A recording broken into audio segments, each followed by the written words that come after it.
the bar, I'm too persistent. Whipping comment, no cast. Get it on my own, no collab. But a bar with me, that's a body bag.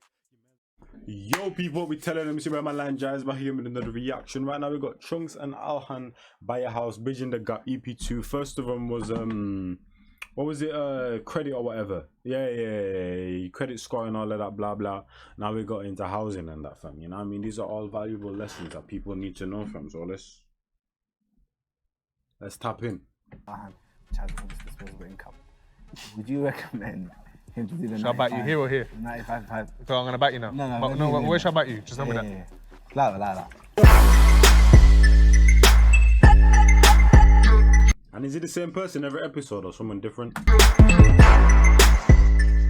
Probably a special. Oh, same person. Yes, my peoples, we are back with Bridging the Gap episode 2. Now, if you haven't seen the first one, make sure you go and watch it right now. We actually did finance with Urban Financier, so we're going to be in episode 2 where we're going to be learning about property. Now, just tell us a little bit about property, Baba. I think property is something that, in life there's two things that we're always going to need, and that's shelter and food. And shelter is property. And so it's something that all the clients I look after, property always appears on the balance sheet. It's something that a lot of people are interested in acquiring at some stage in their life. So I think it's important we all know about it. Cool. Well, there's two main things, renting and buying. Yep. What are you doing? Buying. So I think, for the long term, buying a property is something that can appreciate in asset value whilst you still get to enjoy living in it, giving something to you and your family perhaps. But I think it's really important to understand the mechanics that go into buying a property, because for someone who's a first-time buyer, it can be quite overwhelming.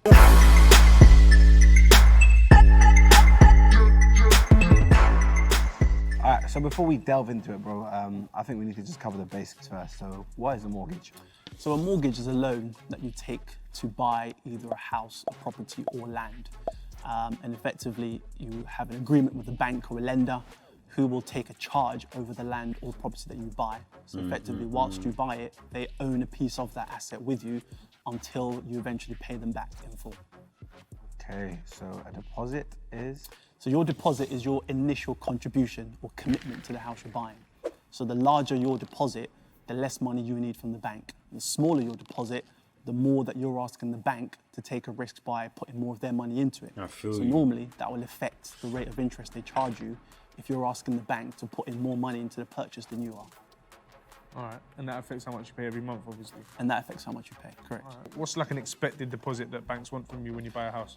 I mean, it can vary from anywhere from, say, 85% loan to value, which means that you're putting in 15% deposit, give you 20% deposit, 30% deposit, etc. It really depends on the individual and how much you've got to contribute to the purchase.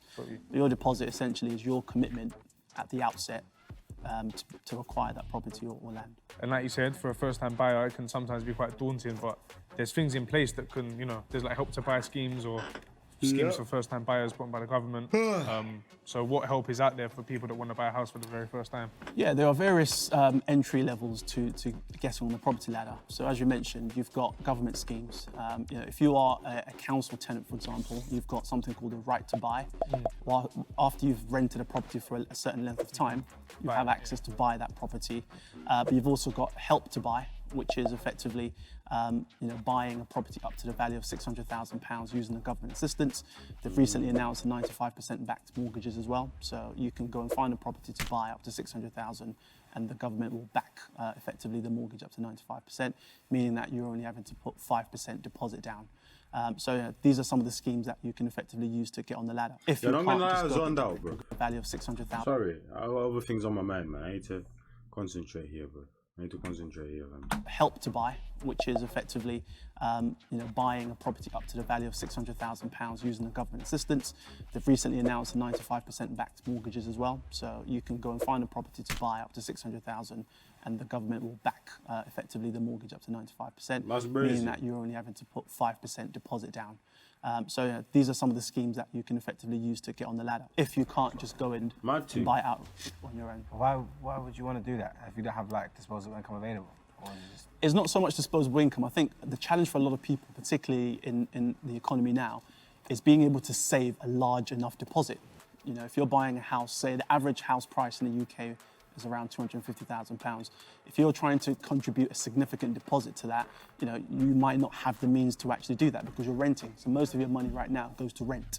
And so how do you save up 10, 15, 20,000 pounds? It can be difficult for a lot of people, which is why they choose some of these schemes, which allows them to enter the market with a very small deposit. And but the percentage rates are going to be crazy for that. The interest rates will reflect the higher you're asking the bank to basically contribute to the purchase. So that's known as the loan to value. Yeah, because obviously they're basing it off of, say for example, like average house is 250k. Yeah. And you've got 20 grand. As I said before, bro, it's not actually my video that's low. These man's video is quite low for some reason, bro. You know what I'm saying? So yeah. Like, and you want to put on only like what 15 situation. Yeah. So I think it's the same regardless of the value of the house you're buying. The less of a deposit you have, the more risk the bank are having to take, and so the higher your loan to value. So that's effectively the value of the loan you're taking as a percentage of the value of the house. The higher that figure is, then the more you're going to be charged for the benefit of acquiring that loan.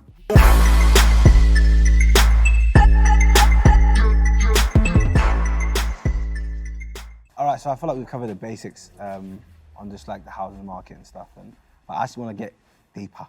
So We want to buy you. I want to buy a a house. house. Okay. First time buyer. Yeah. I'm ready. I'm in the market. I'm looking on Zoopla. Yeah. Right, man. I want about page 4. Yeah. What do I do now? Right, so let's go through an example, a scenario of you buying a house then. So as a first-time buyer, let's say you're buying a property, average house price in the UK is around £250,000. Okay, so let's say you're buying a house for I'll have 4 of them. £250,000. For the purpose of this example, we'll stick to £250,000. Okay, and then we can kind of go through the logistics of how you acquire the property. I think the first thing is you need to find a house that you like. Okay, something that you think you want to buy. Get in touch with the buying agent and make sure, or the selling agent, and make sure that you make them aware that you're a serious buyer, because a lot of the time they've got other people of interest, and if you're not serious, they'll put you to the back of the queue. Exactly. Make sure you build a good relationship with the agent. They can sometimes help you with the negotiations as well. Sometimes a house might be on the market for 250,000. You might be able to negotiate it for less if you've got a good relationship. Let's say your negotiation skills are not good, so you didn't manage to get a discount. So you're going to buy at £250,000. What things do you need to consider in the purchase process? So you need to think about your deposit. That's one thing as well, bro. More times, just because you have the P's for something doesn't necessarily mean you have to play the outright price, but sometimes just try and negotiate a bit, bro. Bring the person down, fam. You know what I'm saying? Try negotiate a bit, bro. It's not just because I have the money I can just get. Nah, man. Try get some money back, fam. Try save a little 10k, 5k, bro. A K even. For this example, let's say you want to contribute 15%. 15% deposit for this £250,000. £37,500. Okay, which means that how much mortgage are you taking? Goodness me, a lot of money. 212,500. Yeah. You're good as well. I had to come back, man. You put me under pressure there. So, Or another way of saying it is 85%. oh, 85%. Listen, this is too easy. Right, so we've got it. So, right, we're buying the £250,000. We're putting 15% deposit. We've got 85% loan to value mortgage, right? So that's the mechanics of effectively what we're getting in for. So we go to the bank and we're going to ask them for that money. They would do their usual credit checks. And this is where, in the previous episode, we talked about your credit score and how important that is. They'll make sure that We've rectified that and... we've rectified it, you've paid off your parking tickets, there's no CCJs, so we're good, right? So now they think, okay, we've checked all the details out and you're good for, the money that you're seeking. Now you've got your mortgage, what's next? You need to, effectively solicit conveyancing. So that's a solicitor, somebody who's going to act on the legal capacity to help you to buy the property. Where do I find them? You find them on Google, anywhere. Sometimes the agent who's selling the house can give you contacts to solicitors that they work with. Those you don't know. They normally have an incentive, but I mean, you can always check them out to make sure that they are legit in terms of the advice they're giving you. Shout out to Derek Bridges. Okay, so you'll effectively use a solicitor, but these are the costs involved in the house buying process. So you're going to pay a solicitor to basically do the conveyancing for you. You're going to pay a fee to a broker if you use a mortgage broker to find you the mortgage that you want. Because sometimes people don't go to the bank directly, they go to a broker who scans the market and finds you the best deal. You broker? No. Nah. But there are brokers who can effectively do that for you. So they'll scan the market for you and get you the best deal. So you're paying for the solicitor, you're paying for the broker, you will pay an arrangement fee to the bank, you'll pay a valuation fee for them to value. So when the do house. I have money for the house? I have money for the house? Well, this is why it's important to understand the cost associated with the purchase, because a lot of the time people only think about the deposit. Yeah. So far, your deposit is one thing, solicitor fees is one thing, broker fee if you use the broker, arrangement fee, valuation fee, and that's to effectively get all the legals and everything done. How much am I paying these jokers? It could vary, depending on the size of the firm. No, but give us an estimate though, man. Give us an estimate though. Everything involved, how much exactly on the estimate are we looking to play, bro? Give me a little range, man. You know what I all mean? these other things. Klopp, they've broke it into loads of different roles so they can make money from these different situations. It's all a scam. They all serve a different purpose. No, but then you just get one brother and teach them all the things. They all serve a different purpose. So just rent. that's some of the upfront costs, right, of buying. The difference with renting is that money you never get back. You're paying a man's mortgage, basically. Effectively. Or a woman's. Yeah, you're paying someone else. Or a non-binary. Yeah. That's the upfront costs. But let's carry on with our example of the house we're buying. So we've agreed that Chunkz, we're looking man. for 85% loan to value mortgage to buy a house for £250,000. Which is £212,000. £212,500 is the mortgage we're going for. The typical mortgage length is about 25 years. So let's say you're asking for the bank for a 25-year mortgage. That's what a mortgage is actually. In Latin, it means you're signing your death. That's it? It's a death contract. In this scenario, let's just assume it's a what it stimulus to help us get a property, and that's all. I mean, look, there's nothing that says you have to keep it for 25 years. By the way, that's just the initial You can agreement. sell it 6 Until years the in, bank, until the bank put the burner to your head. I've the seen bank. Barclays do it. Yeah. Yeah.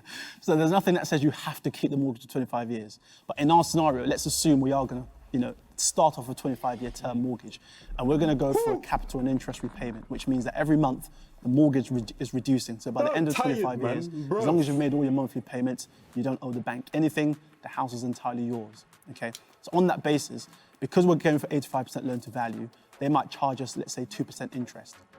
So borrowing £212,500 over 25 years as capital and interest at 2% rate, our monthly payments would be about £907 a month. Oh, that's not bad. Yeah. So that's effectively. hype it. So now that we've established the terms of the It mortgage, depends on income and all of that. You know what I'm saying? Some people don't have that to give away. That's why you got to be in certain positions, bro.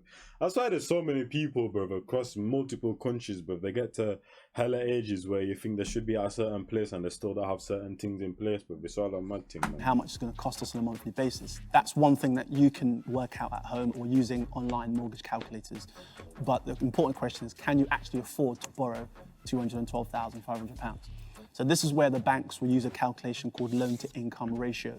Okay, so that effectively is looking at your gross annual income, timesing it usually by 4.5 or 5 times to see how much they can lend you. So if you're earning £30,000 a year, Okay, yeah.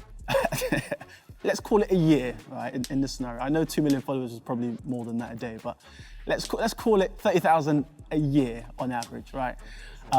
That may not be enough to get you £212,500 as a mortgage. Hardly So that paying means for you need to join forces with somebody else. So Alhan brings his £30,000 income. Right, brother, love for You that. said neighbours. Yeah, love. So now you've got a joint mortgage because you're now going to JM. put your I like the acronyms. So you're going to put your incomes together now. So 30,000 each. Put it together to apply for the mortgage. So long as both your credit score and everything else is good, now you've got enough income to borrow that amount of money. Okay. That sounds like a great plan. So now you've got the property. What about the ongoing maintenance cost? So remember, we ruled off the other cost to get the property. If you're buying a flat, for example, that's a leasehold property, okay? As a leasehold property, you'll have to pay ground rent because effectively, whilst you've bought the property, if it's Man said they both look to the side at the same time. leasehold property, you'll have to pay ground rent because effectively, whilst you've bought the right. property, if it's a flat and it's a leasehold, you don't own the land that the property sits on. I have to pay true, where it true. sits on. Correct. Every month. It's usually calculated as an annual fee, but you can They're decide how you violent. pay The that. fact that it's in a jurisdiction, I have to pay for it. It's not even about the jurisdiction, it's about the freeholder. So the land that your house sits on belongs How to much does it somebody. usually cost, you reckon? Ballpark? Again, it really depends on Varies. the size. But then if it's a Yeah. flat, that means you don't have to pay things like stamp duties, no? No, you still have to pay stamp duty. Stamp So duty, I should rush everyone. yeah, well, everyone gets it. What's stamp duty? Yeah, so stamp duty is something you pay to the government when you're buying a house. Of course the government are involved. They need to make their bread somewhere. Yeah, so God's sakes. if you're buying a house, that's Demand a them at leasehold. So obviously you've got the ground. And the gal them as well, you know what I'm saying? Yeah, and none of them. non-bialdem, because non-binary, non-bialdem. Yeah. Rent Standard. that you're I got you, man, too, man. paying for your flat. You may also have service charge. If you've got any shared communal spaces left, don't want a yard. gyms, Just louder yard. community Louder. areas, that's a service charge. Then, of course, you've got your utilities you need to pay, your insurance, contents insurance that you need to pay, and then Might the have to council tra- tax. They might charge you for a parking bay as well. Don't forget that. They might Because charge I'm you not for trying to get more parking. tickets. But then you've got your council tax as well.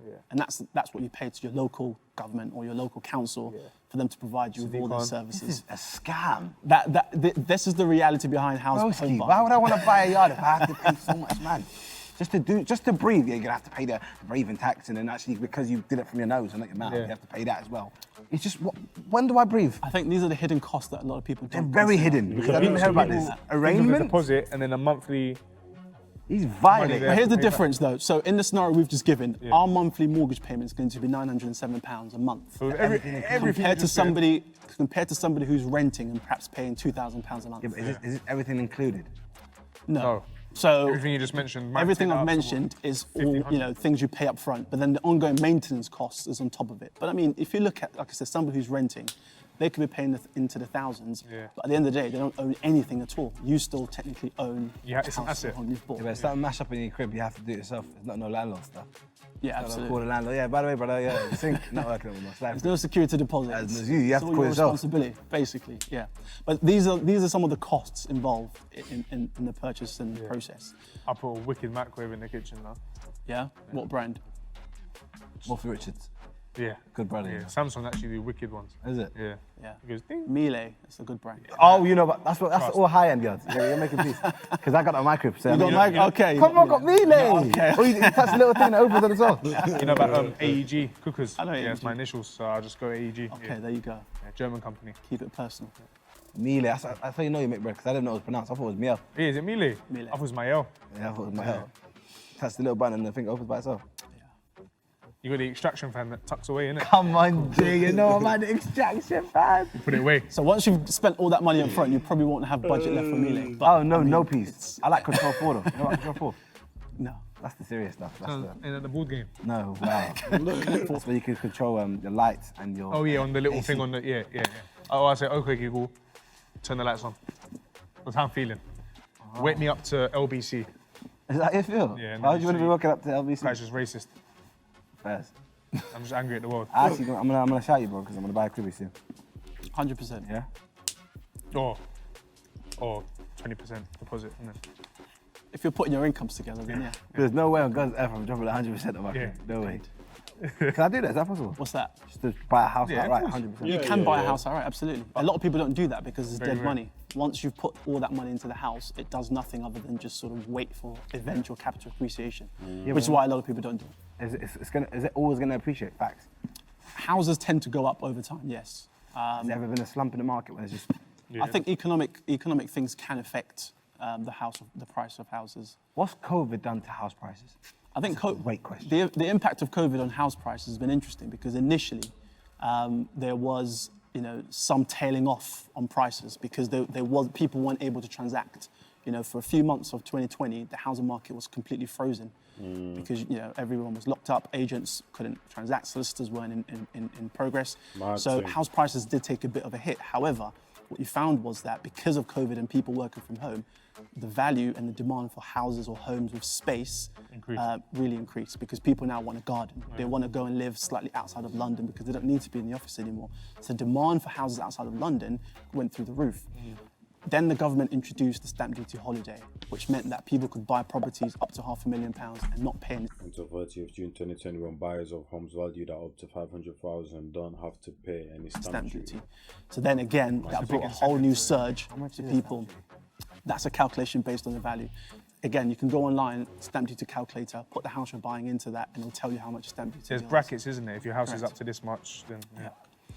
But as a result of that, it meant that when we came out of lockdown in summer last year, the housing market has really been in boom since. And recently in the budget, they've extended the term at which the stamp duty holiday goes on for. So again, more people are trying to complete. So if someone wanted to buy a house this year, Yeah. there are a load of incentives, including stamp duties and other stuff that you mentioned, to get that done ASAP. Correct. Cool. That's a house up to 500,000. Up to £500,000 is no stamp duty. And then after, or above it, Then the increments come. So What if if you like 500,000 and £1? increments over that £1. increments of the £1. I mean, you're trying to negotiate to keep it at 500,000, think so. you would think. So you spoke about the reality of actually buying a house. You know, you might think at first it's the deposit and then the monthly payments after that, but like you said, service charge, maintenance, all those Maintenance things. fees and- You get me? Yeah, brokers and Stamp whatnot. duty. So why would people want to buy a house? And it just seems like less of a headache to just go and rent. Yeah, well, absolutely. So I think the main important thing around buying a house really is about the ownership. For a lot of people, it's a personal achievement to actually buy a home that they own. It's something that you can pass down into future generations as well. It's an asset that over time will appreciate in value compared to somebody who just rents and never sees that money again.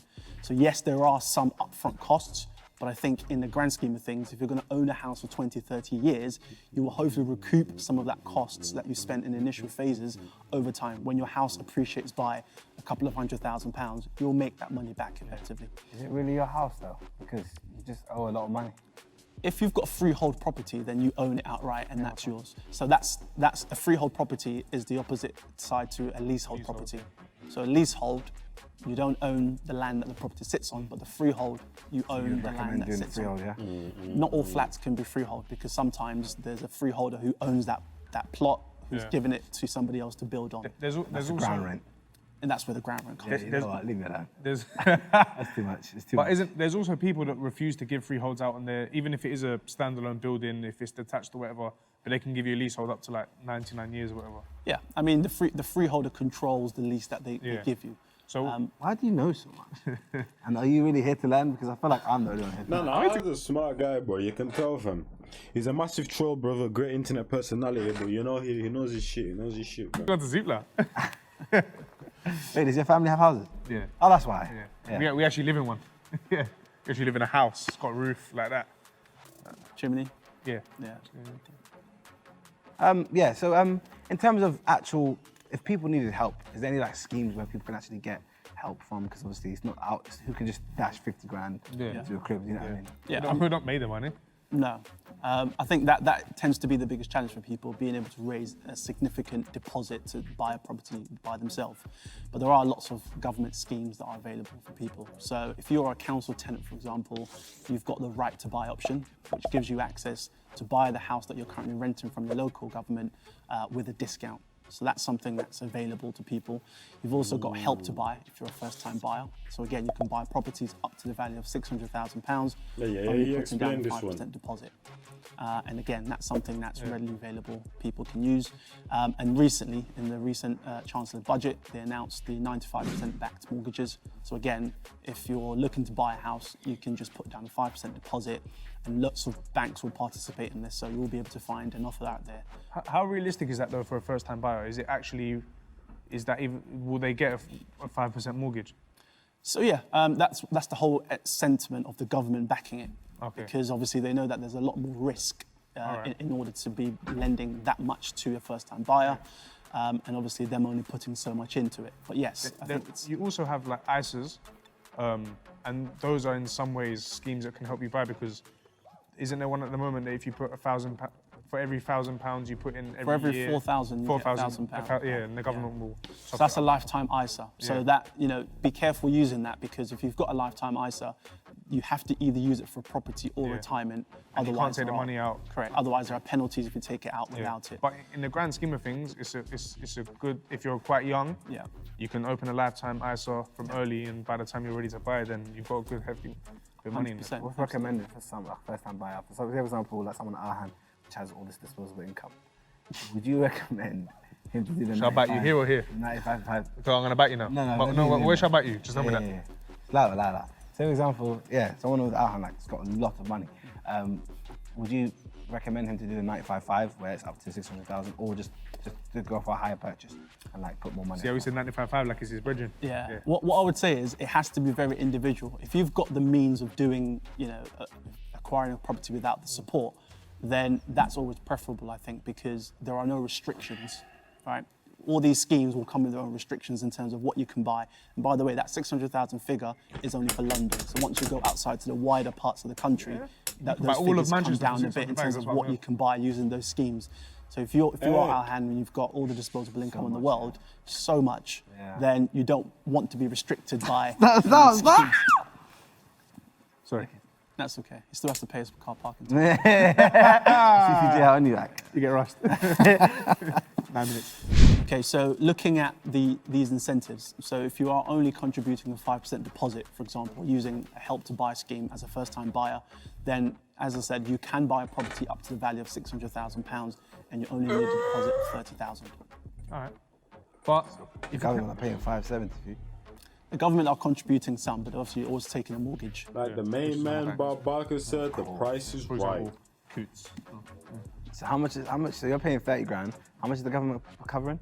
So the government will either give you an equity loan for 20% or 40% Of the house? of the house. And so you can either choose, obviously if you've only got 5% deposit, then you're probably going to need the full amount that they'll give you, which is 40%. And then you need to get a mortgage for the remainder. 55% from the government. Correct. And what From the bank. From the bank. What use is it for you if you can put more of a deposit down? Yeah. So if they're willing to give you a 5% and they're saying, all right, cool, we trust you with this money, but you can't afford more, would it be beneficial to you to put down maybe 10, 20%? I think the more you can put in, then the more of the house you own sooner. Cool. But also the lower the costs are probably going to be Each if month. interest rates are going to be higher for you putting in. And then you might be able to buy a meal cooker or a meal. You could Was it Miele. Yeah, Miele, yeah. Sorry, my bad. Yeah. Yeah. Yeah. Miele with a Richard Miele. An acronym for that one as well. Yeah. Yeah, that's a MWRM. What's that? Yeah. We'll work Miele on with a Richard Miele. that. We can work with that. All right. I know what you mean. APT. And I think Thai. I know what you mean. It's orange actually. Is it orange? Yeah. That's not Orange? It's orange. Right, we got a problem. It's orange. It's not. It's orange. Ah, it's orange, broski. It's the light that's detecting the orange? light was. Okay. Raw. AOT. That's crazy. Hey, orange light. All right, people. Thank you very much for tuning in to another episode of Bridging the Gap. We have successfully bridged that gap. We have, bro. You get me? We've learned some more. You know what? This is the second that we had you for episode 1, episode 2. Should we just have Urban Finance? Yeah, he's great. He's Yeah. actually excellent. Yeah, I mean, forget the guys waiting in over there. We've got some doctor nutrition. I will learn about property all day long. You get me? But yeah, thank you very much, and we hope everyone watching at home learned some stuff along with us. If there's anything else you want us to discover in this series, then comment below. But for now, like, comment, subscribe, and yeah, we'll catch you next one. Thank you very much, my brother. Anything else you don't want to do? No, you just hit the nail on the head, to be fair. I've been Alhan, this has been Chunkz. and you've been, Urban Finance here. and you've been great. See the fat yard sometimes, see you.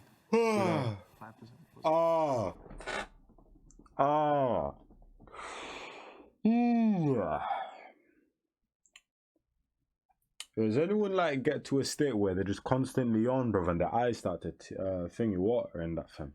Every time they on, fam, it's annoying, bruv. I think I'm too close to the camera, but it is what it is, fam. I'll catch you, man, the next one. I'm bare tired right now. Yeah, in a bit. Oh, peace. Bar after bar after bar after bar after bar, I'm too persistent with income and no cast. Get it on my own, no collab. But if a bar with me, that's a body bag. Your man's want smoke, then he leaves with a toe tag. Whole squad hit with a double mag Glock. Got left in the street and the body's getting chucked. Bullets with names and your shit's getting popped. Better be with me and the bag's getting cocked. Still gotta chase the bag, humble. Ain't gotta brag in the league on my own and my stats getting flagged. Hit me for the feet, got verses in stats. Come through like the queen, gotta pay that tax. Premium, sir.